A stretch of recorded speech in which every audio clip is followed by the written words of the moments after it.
하나님 말씀 요한계시록 1장 1절부터 보시겠습니다. 예수 그리스도의 계시라. 이는 하나님이 그에게 주사 반드시 속히 될 일을 그 종들에게 보이시려고 그 천사를 그 종 요한에게 보내어 지시하신 것이라. 요한은 하나님의 말씀과 예수 그리스도의 증거 곧 자기의 본 것을 다 증거하였느니라. 이 예언의 말씀을 읽는 자와 듣는 자들과 그 가운데 기록한 것을 지키는 자들이 복이 있나니 때가 가까우니라. 3절 말씀까지 읽어드렸습니다. 이렇게 여름 연합 사경위로 다시 이렇게 한자리에 모이게 돼서 기쁘게 생각을 합니다. 이번 여름 사경의 주제를 무엇으로 할까 이렇게 우리 교인들이 회의를 통해서 의논을 했는데 요한계시록으로 결정되었습니다. 사실 이 요한계시록은 성경의 가장 마지막에 기록되어 있는 책이고, 그 다음에 이 요한계시록 때문에 많은 이론들도 나왔고, 그리고 또 잘못된 신앙을 갖는 경우 이 요한계시록이 많은 영향을 끼치는 것도 사실인 것 같습니다.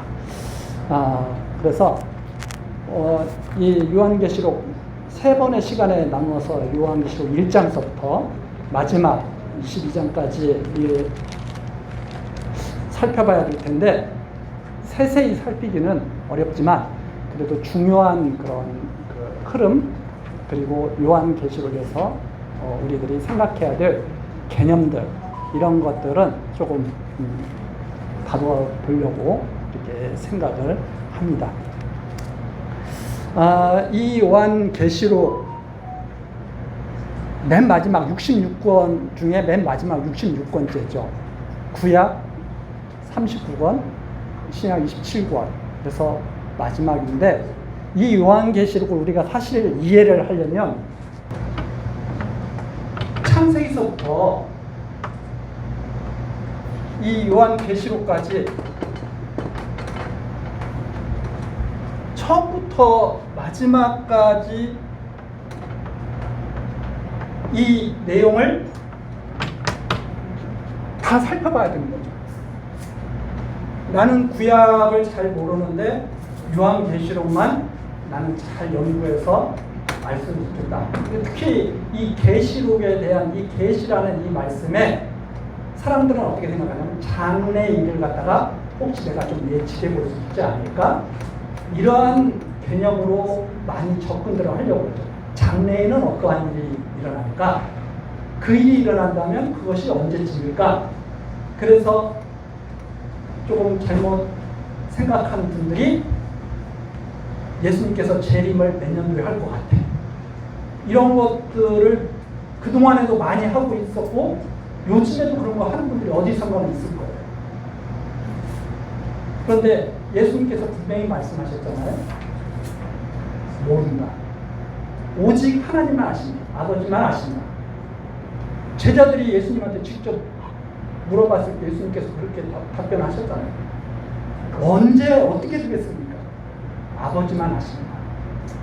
그러나 분명히 그때는 있겠죠.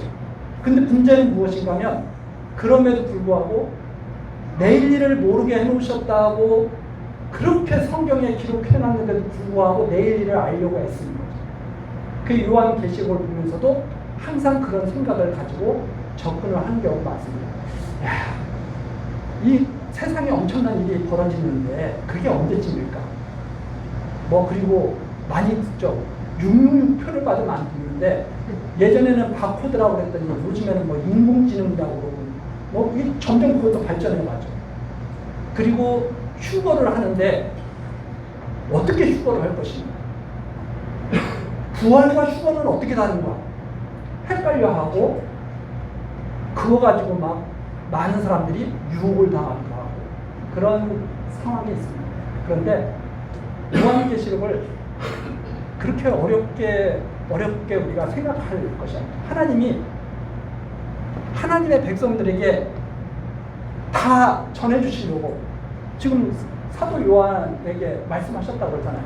그럼 우리가 그걸 읽고 듣고 생각하면 이런 말씀이었구나 하고 알게 될 텐데, 그걸 잘 이해하지 못한 것이 무엇인가 하면 창세기서부터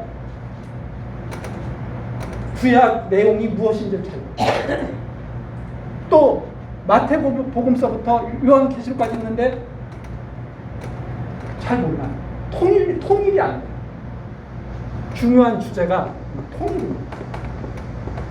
중요한 주제 중에 하나가 통일. 통일이 안 되면 자기 멋대로 생각하거든요.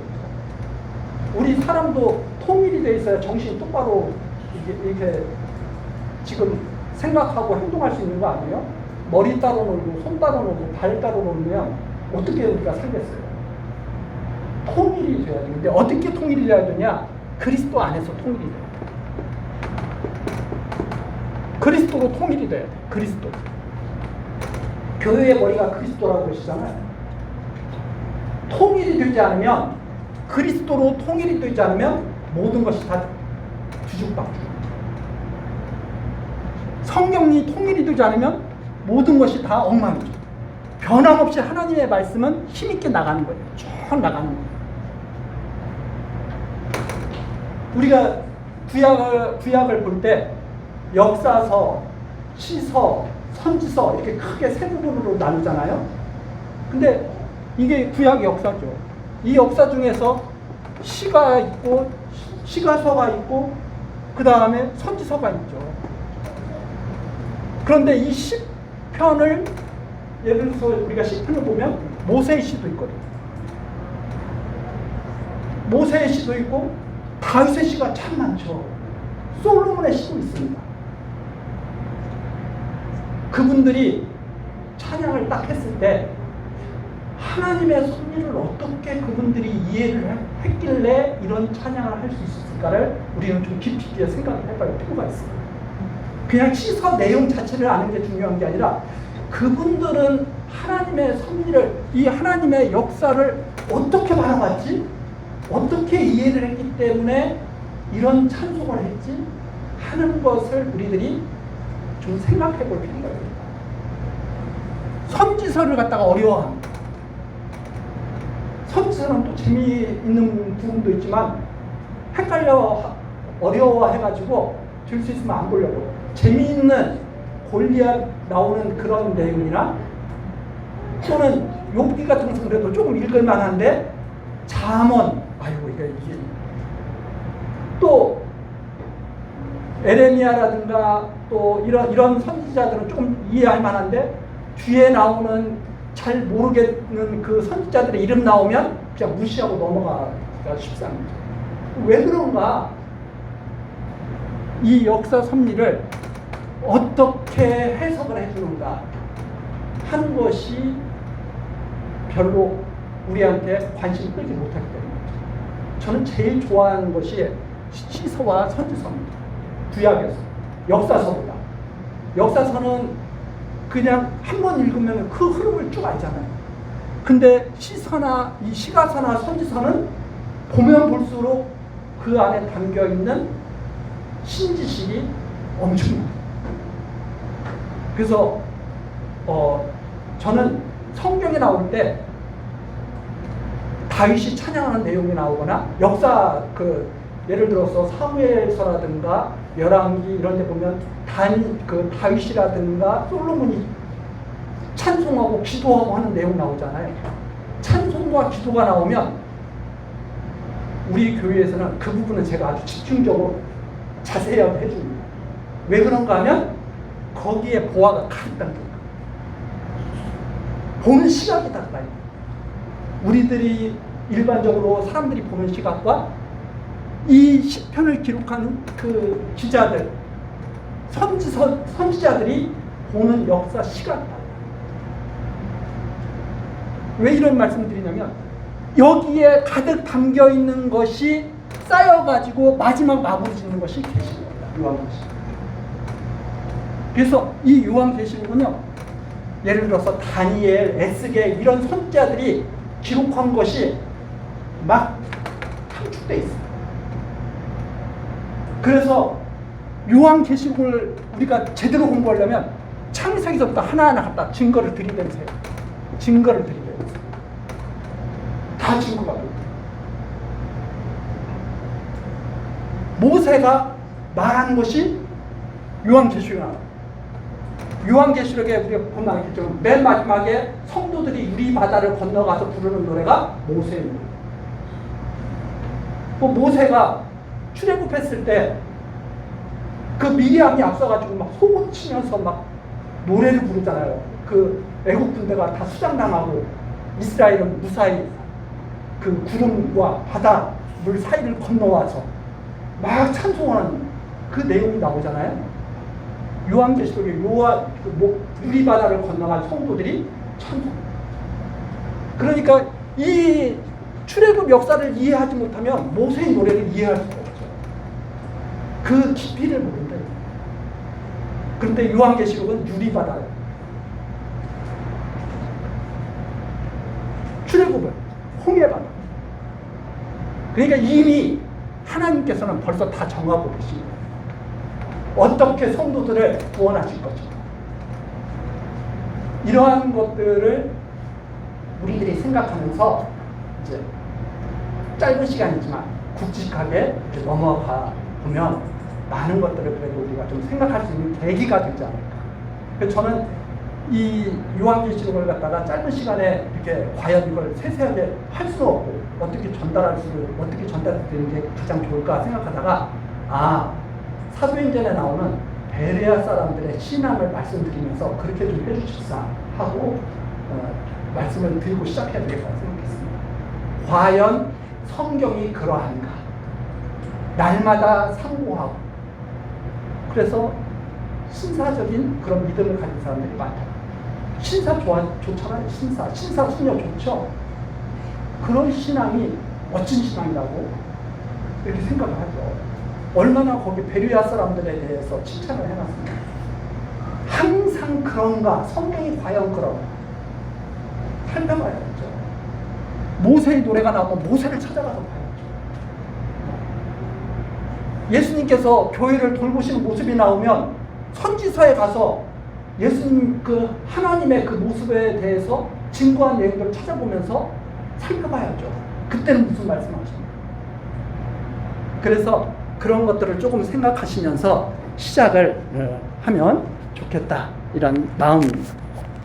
자, 그 유인물은요 제가 사실은 좀 자세히 조금 더 해드릴까 하다가 아직 저도 계속 살펴보는 과정이기 때문에 그냥 차라리 굵직하게 이 정도 나눠드리는 것도 괜찮겠다 이렇게 생각을 해서 짧게 이렇게 유인물 해서 나눠드렸습니다.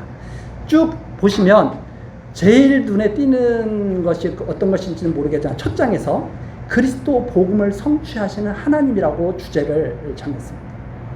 이제 사실 우리들이 어떻게 이제 그동안 이렇게 했냐면, 그렇죠? 구약은 말씀드리지 않고 신약이면,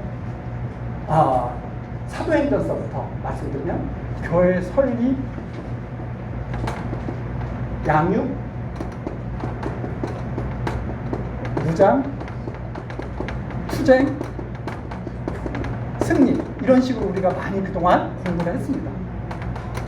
근데 우리가 성경하면 무엇인가?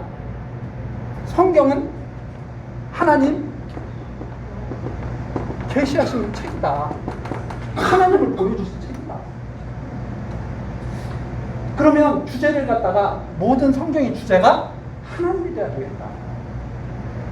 무슨 하나님, 우리에게 무슨 하나님을 알려주는가? 그 하나님이 되어야 되겠다. 이것이 이제 제 중심적인 그런 갖고 있는 마음이고요. 근데 이게 보면 교회 설립, 양육, 무장, 투쟁, 승리, 물론 이렇게 해도 우리에게 많은 유익을 주긴 했지만은 문제는 무엇인가면 이것이 우리 지상, 눈에 보이는 지상교회가 설립이 되고 양육이 되고 무장을 해야 되는데 누가 무장을? 우리 성도들이 무장을 해요. 그리고 누가 싸워야 되느냐? 우리 성도들이 싸워야 돼요.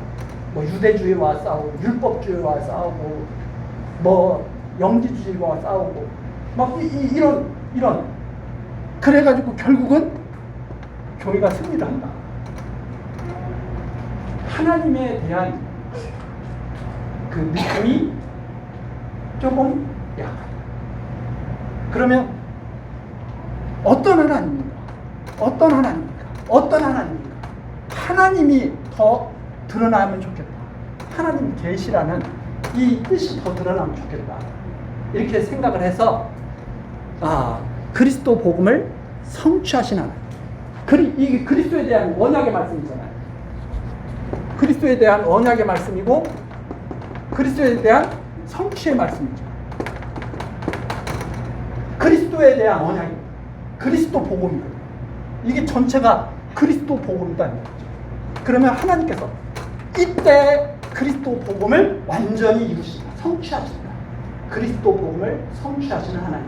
이렇게 주제를 정하는 것이 더 확실하게 하나님 계시에 대한 그런 뜻을 우리가 품고 볼 수 있지 않을까.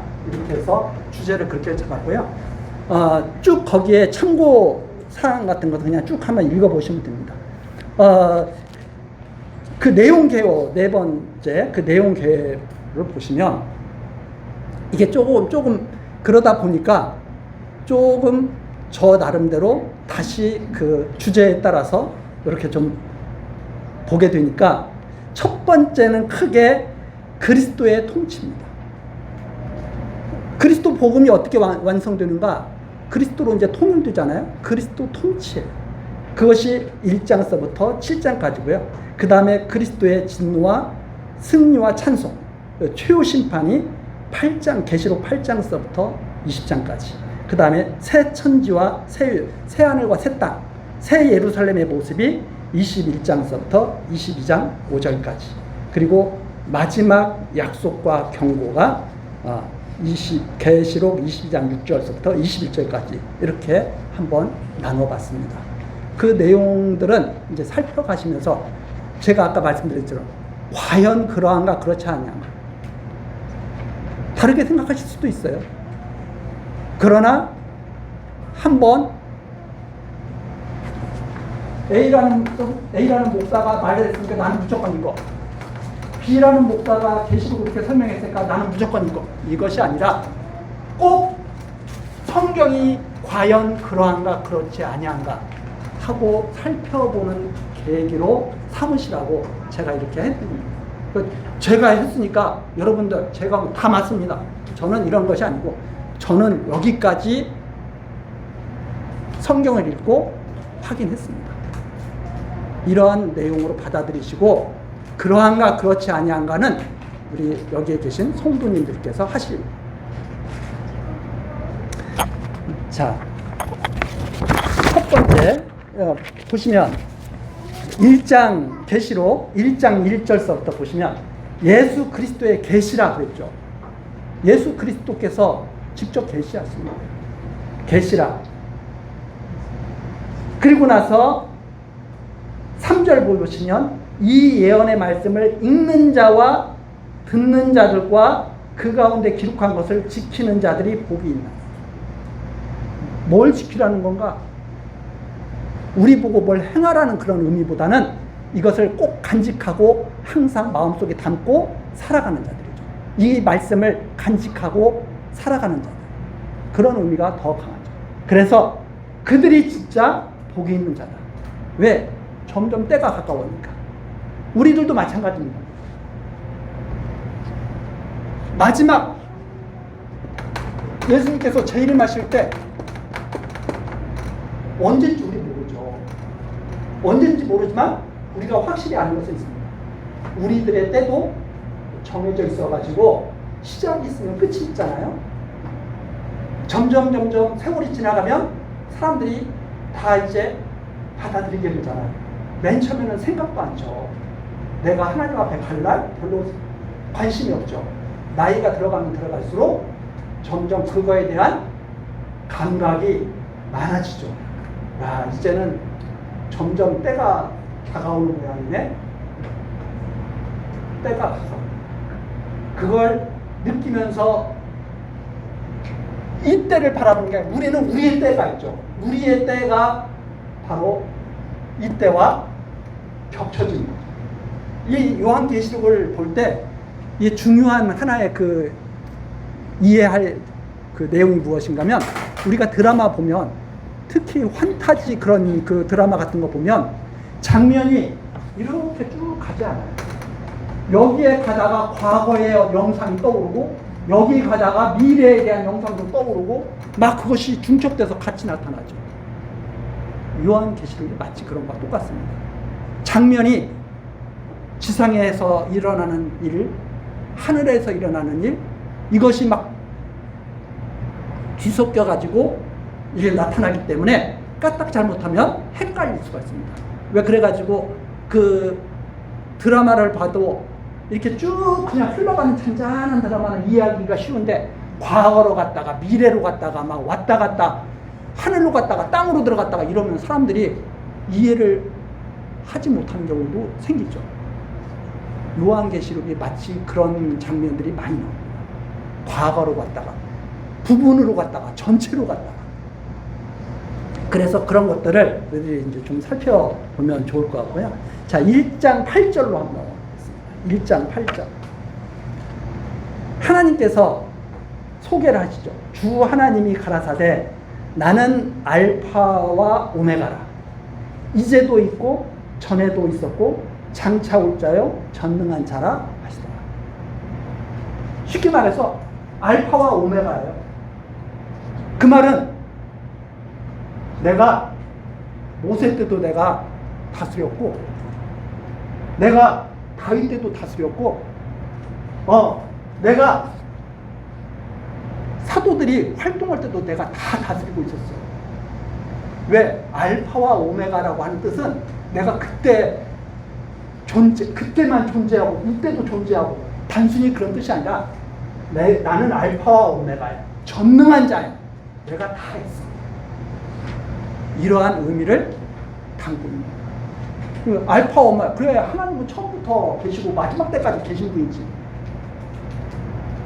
그것이 아주 문자적으로 이해를 하는 것이고, 뒤에 조금 보면 나오잖아요. 이제도 있고 전에도 있고 장차 올 자요. 전능한 자다. 모든 것을 내가 다 했다. 전능한 자다. 그래서 그리스도에 대한 소개죠. 결국 주 예수 그리스도가 우리의 주님이시잖아요. 주는 바로 하나님이시죠. 그래서 이분이 당신이 어떤 분이라고 하는 것을 소개해 주는 내용이 바로 1장 8절에 짧지만 아주 강렬하게 나와 있습니다. 저는 이 알파와 오메가라는 속에서 이 역사 섭리를 다 그냥 하나로 꿰뚫어 보는 그러한 말씀으로 다가옵니다. 알파와 오메가다.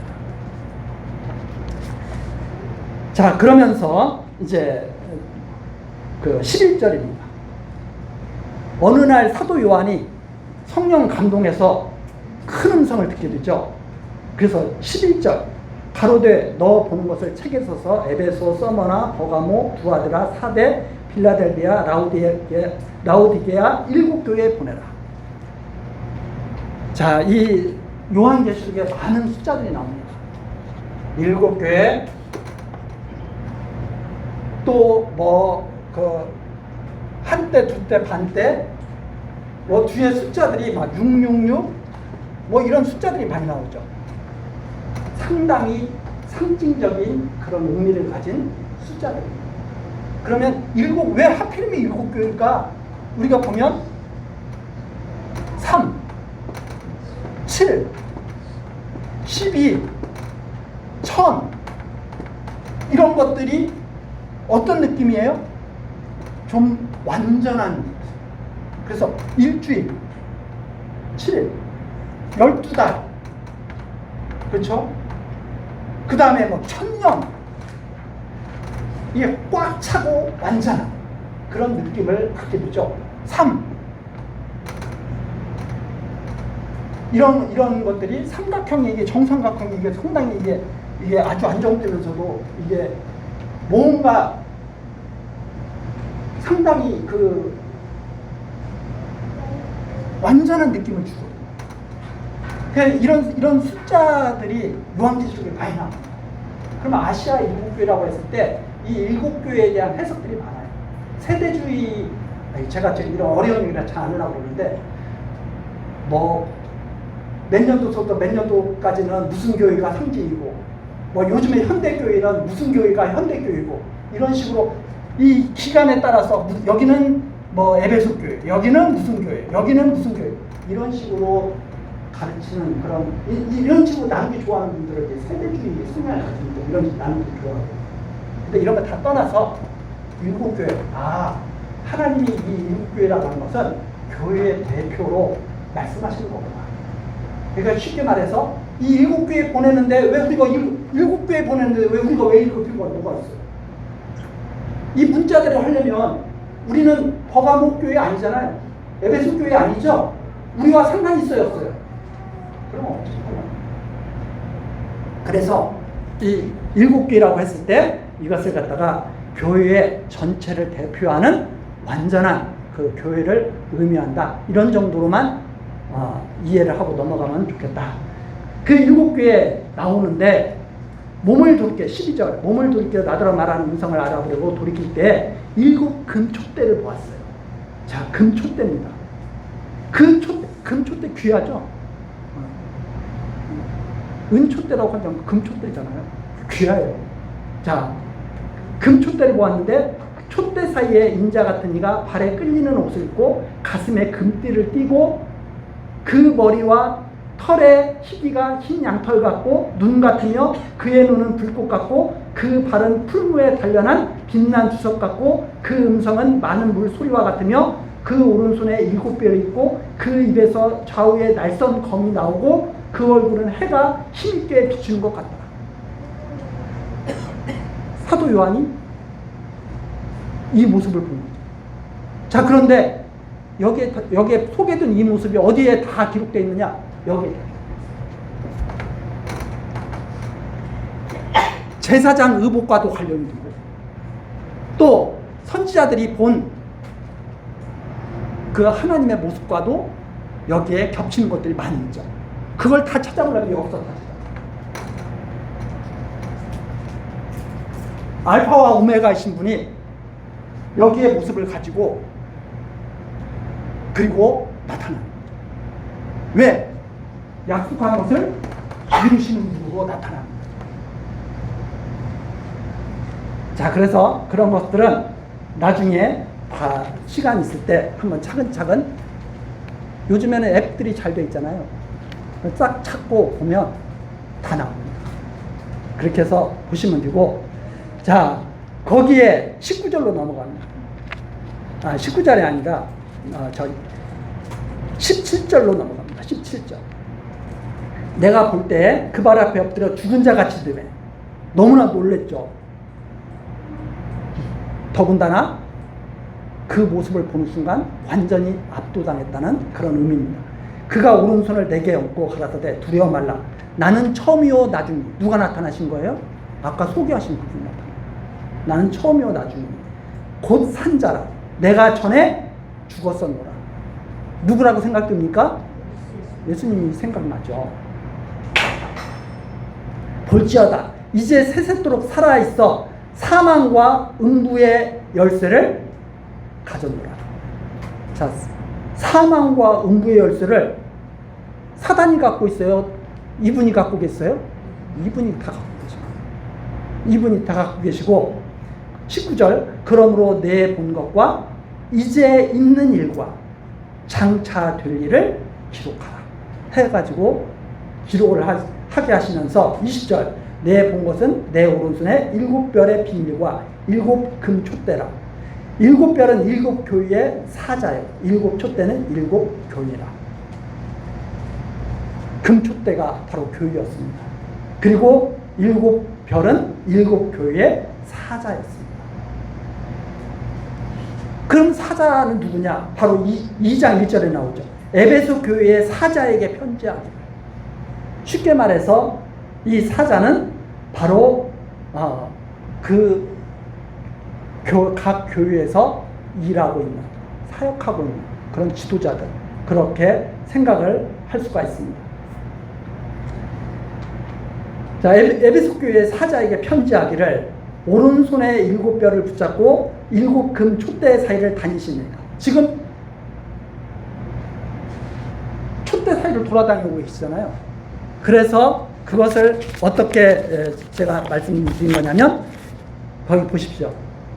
내용 교회에서 그리스도의 교회 통치.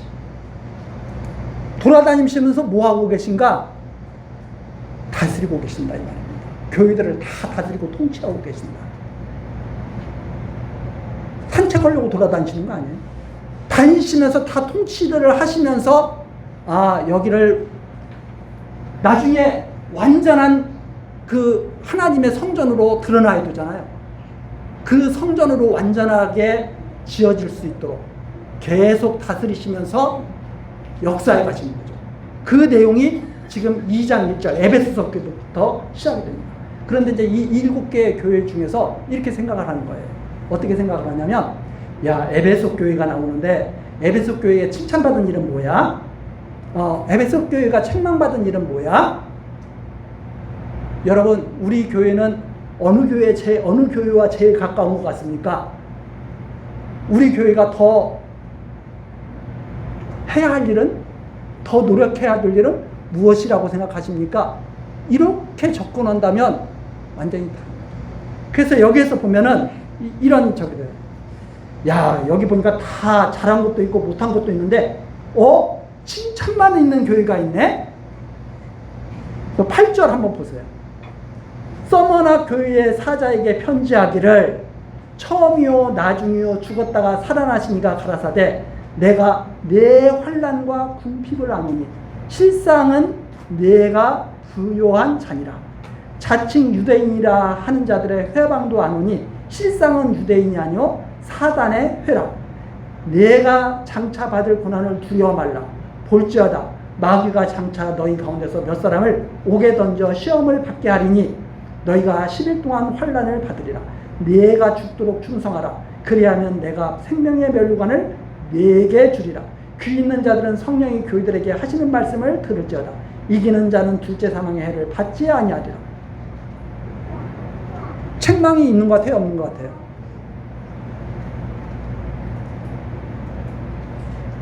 어떤 사람들은 책망이 있다고 할 수도 있고, 어떤 사람은 여기는 책망이 없는 것 같은데? 그러면서 이 교회 중에서 7교회 중에서 제일 괜찮은 교회가 어떤 교회인가? 이런 식으로 자꾸 생각을 하게 되죠. 그건 잘못된 접근입니다. 이 세상에 완전한 사람 없습니다. 이 세상에 지상교회 완전한 교회 없습니다. 의인은 없나니 하나도 없다고 말씀하셨죠? 죄인들이 모여있는 교회가 완전한 교회가 어디 있겠어요? 하나도 없죠. 저는 여기서 무엇을 발견하냐면, 이게 여기에 다 약점들이 있구나. 예를 들어서 서머나교회는 지금 제가 어떻게 약점을 보느냐면 이렇게 봅니다. 환난과 궁핍 가운데 있는데 장차 받을 고난을 너무나 두려워하고 있는 거예요. 10절 내가 장차 받을 고난을 두려워 말라. 왜 그런 말씀하시겠어요? 두려워하고 있으니까. 우리 쉽게 말해서 이거 노후 준비가 안 됐는데 어떡하지? 두려워하고 있어. 말씀하시죠. 두려워하지 마. 그러면서 뭐라 그래요? 11절 귀 있는 자는 성령이 교회들에게 하신 말씀을 들었죠. 그러니까 우리가 이렇게 성경을 보면서 여기는 칭찬만 있네. 칭찬만 있는 게 아니라 다 있어요. 그 다음에 교회는 아까 통일이 중요하다고 했잖아요. 그리스도 안에서 통일돼야 되는데, 자, 예를 들어서 에베소 교회야, 서머나 교회야. 여기에 관절이 안 좋아. 왼쪽에 관절이 안 좋아. 오른쪽은 괜찮아. 오른쪽 다리에 관절이 안 좋아. 그러는 거예요. 나는 괜찮아. 너 여기 오른쪽 교회잖아. 너 괜찮아. 왼쪽 교회, 여기는 문제가 좀 있네. 그게 왜 그런 생각들을 하냐면 교회 분리에 대한 사상이 알게 모르게 우리한테 다 스며요. 교회는 그리스도 안에서 하나라면서 신령한 교회라면서요. 근데 다 무엇만 바라보고 있느냐? 다 육에 속한 나라만 바라보고, 교회도 육에 속한 나라, 육에 속한 교회만 바라보고, 그리스도를 중심으로 한 신령한 교회는 별로 아랑곳도 없어.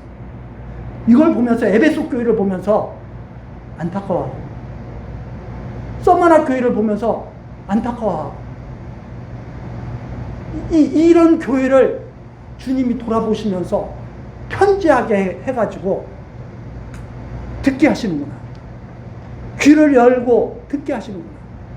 이런 것을 생각하는 게 아니라, 여러분, 그래도 에베소 교회가 좀 낫지 않아요? 우리 같은 교회는 그래도 에베소 교회 아니에요? 이거 접근 방법이 잘못됐다.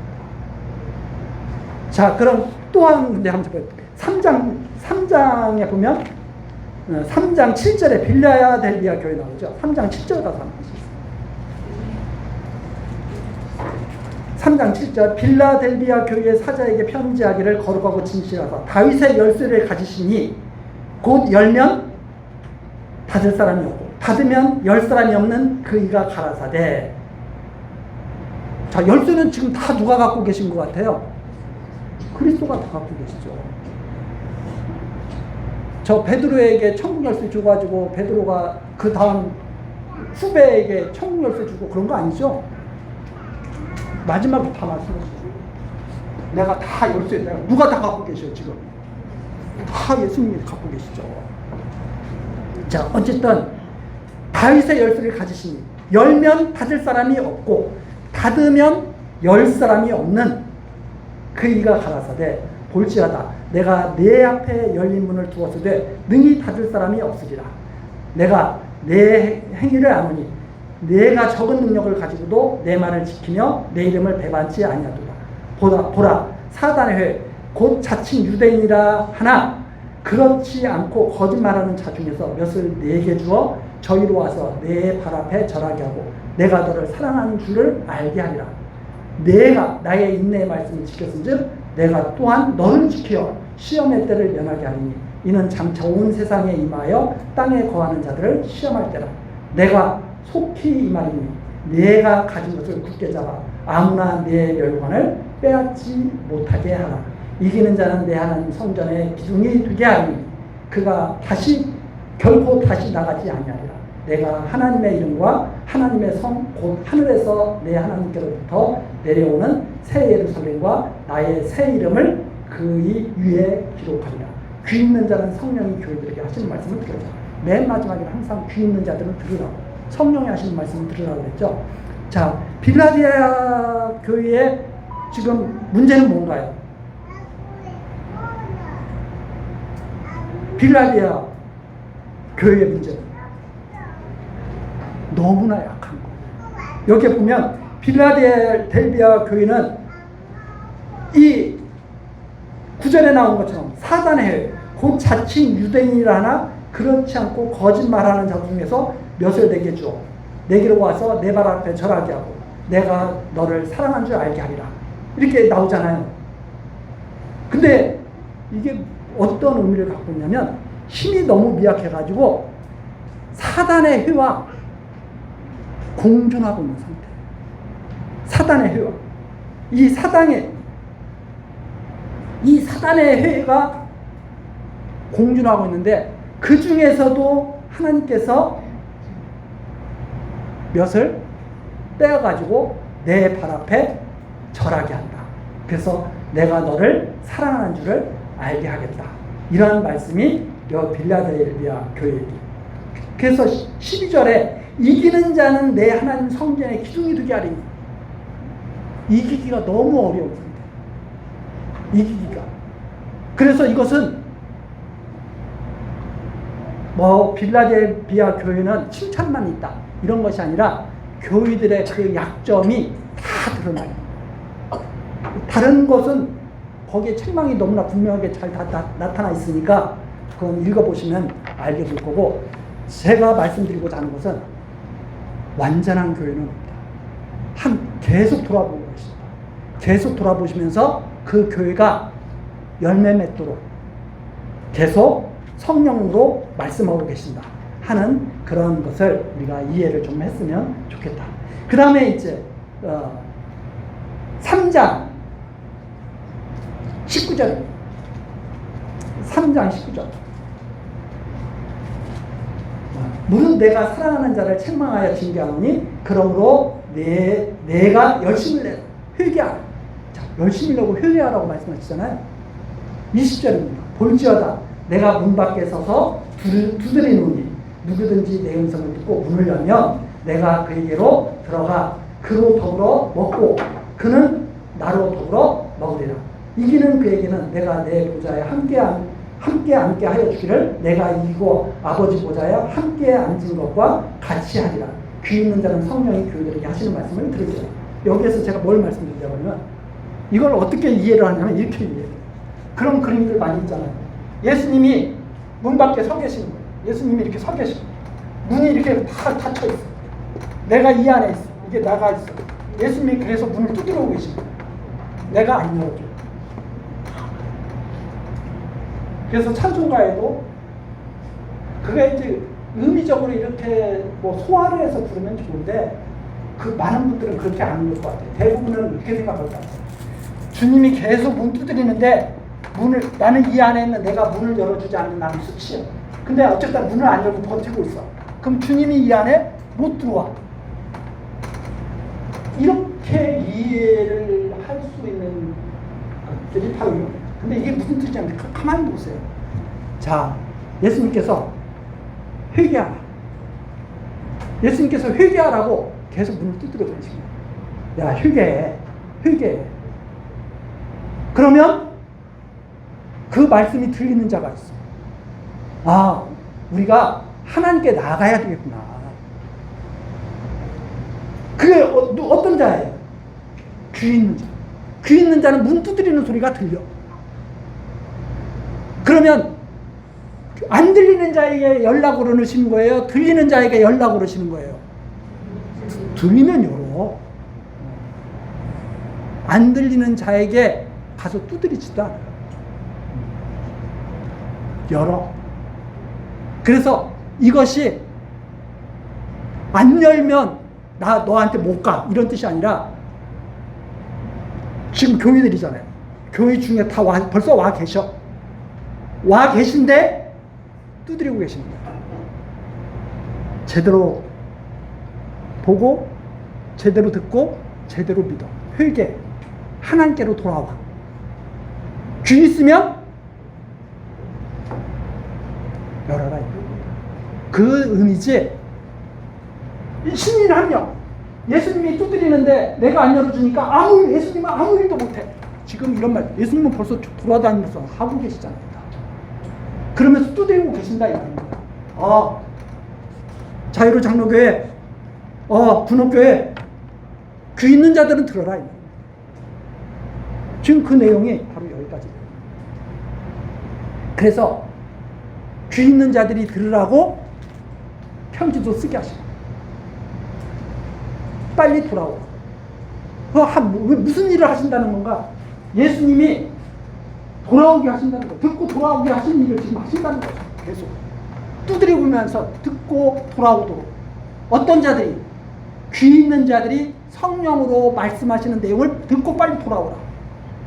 이 내용이 여기까지입니다. 그래서 이것을 갖다가 여기까지 내용을 갖다가 그리스도의 교회 통치 이렇게 정리를 한 겁니다.